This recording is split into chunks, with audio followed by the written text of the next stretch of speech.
It was a dance so deadly it almost wiped out an entire town.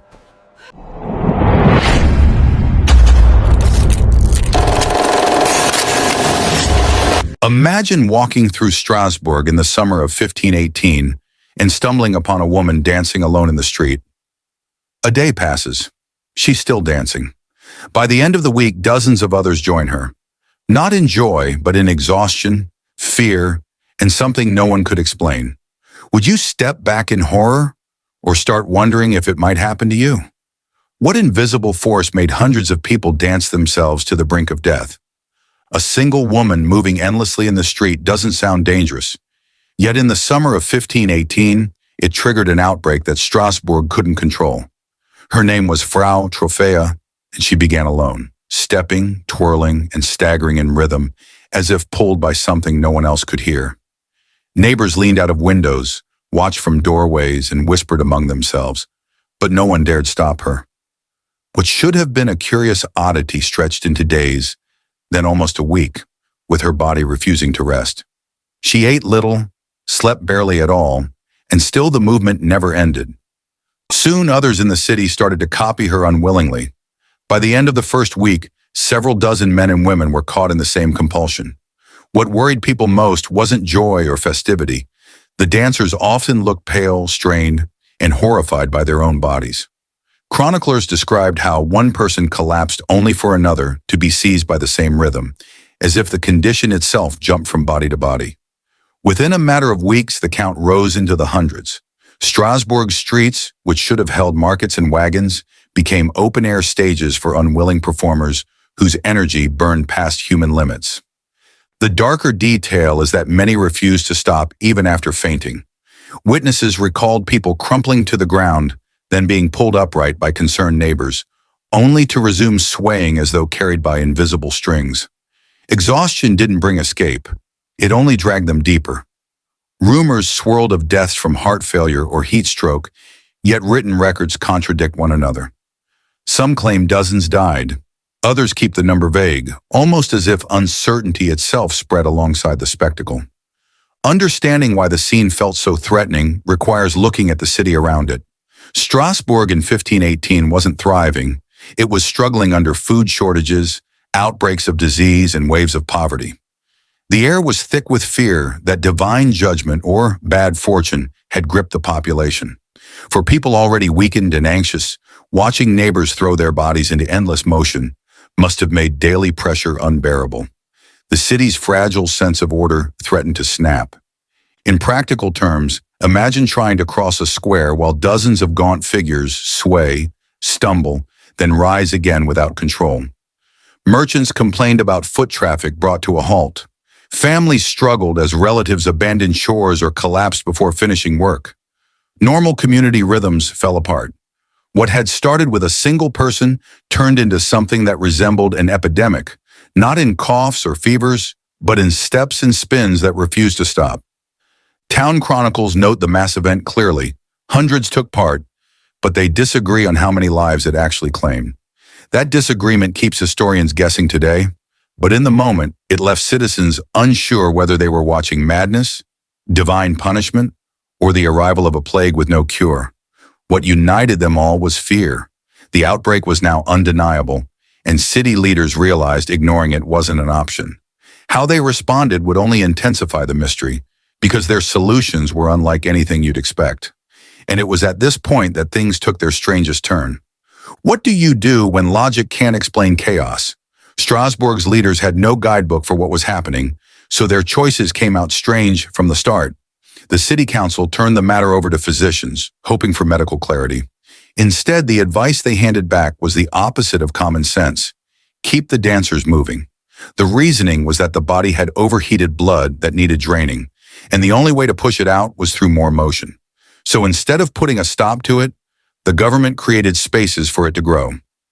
Guild halls were cleared out, platforms reinforced, and bands of musicians were hired to provide a steady beat. Strong men stood by, tasked with holding people up when their bodies collapsed, only to push them back on their feet and into the rhythm.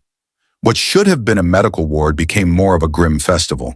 The streets echoed with drums and fiddles, while families dragged relatives into halls hoping for a cure that never came.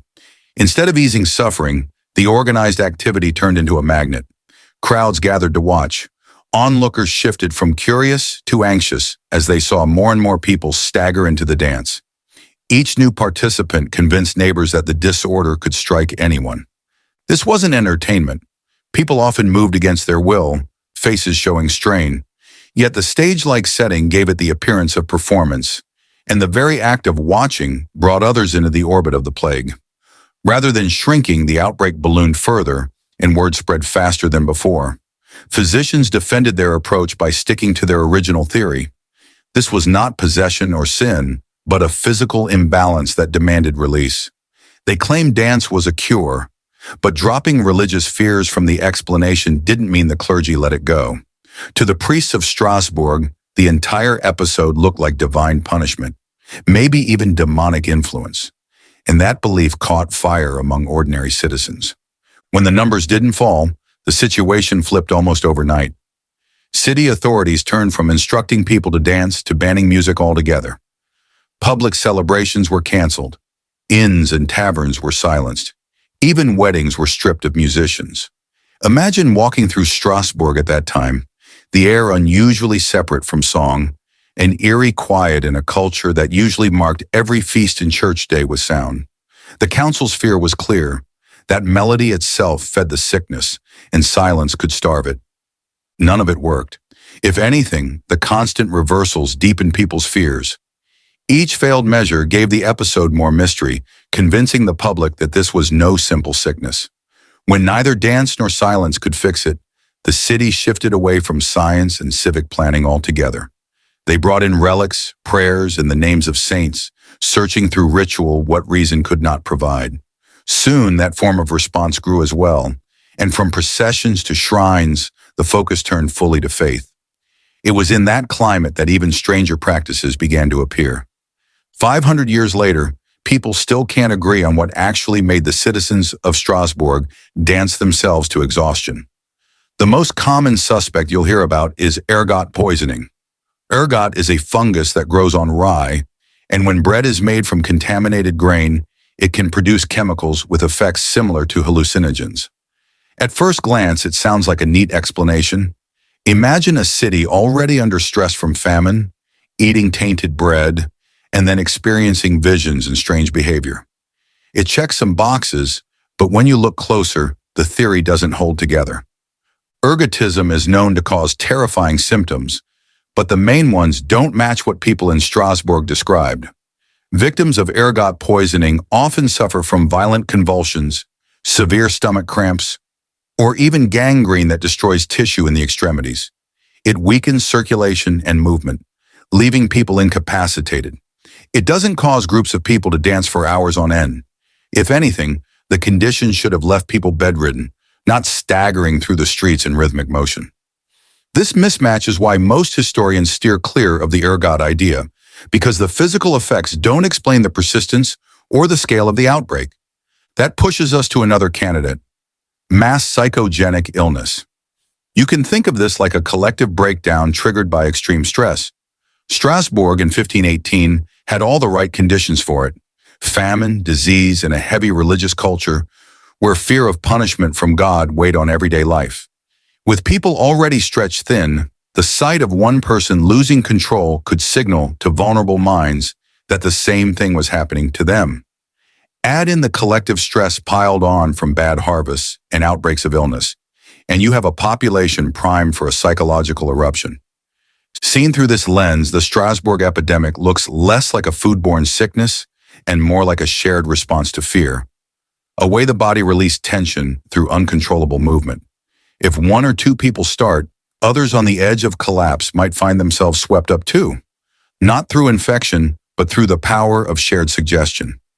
Historical records from other periods do show smaller cases of collective hysteria, so it's possible the dancing plague was the largest, most dramatic version of a pattern that appears under pressure.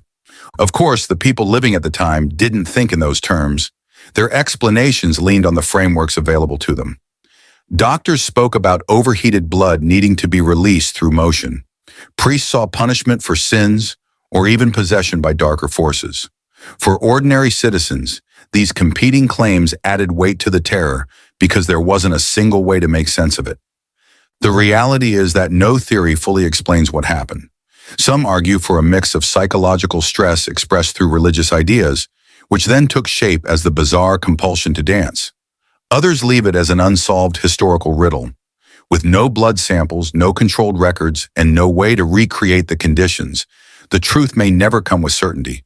But even without an answer, what unfolded left a mark that history continues to remember. Today, the legacy of the dancing plague carries more weight than the mystery itself, echoing in stories, studies, and even modern culture. The dancing plague of 1518 shows how fragile human behavior can become when fear, faith, and uncertainty collide. In a city already strained by hunger and disease, a single act spiraled into an event that reshaped daily life, proving how quickly order can bend under pressure. It raises a bigger question for us. What forces today still shape crowds, beliefs, or even entire societies without us realizing it? Mass behavior isn't just history, it's still with us. A phenomenon left unsolved for over 5 centuries still lingers with one haunting thought. If one person begins, could we follow too?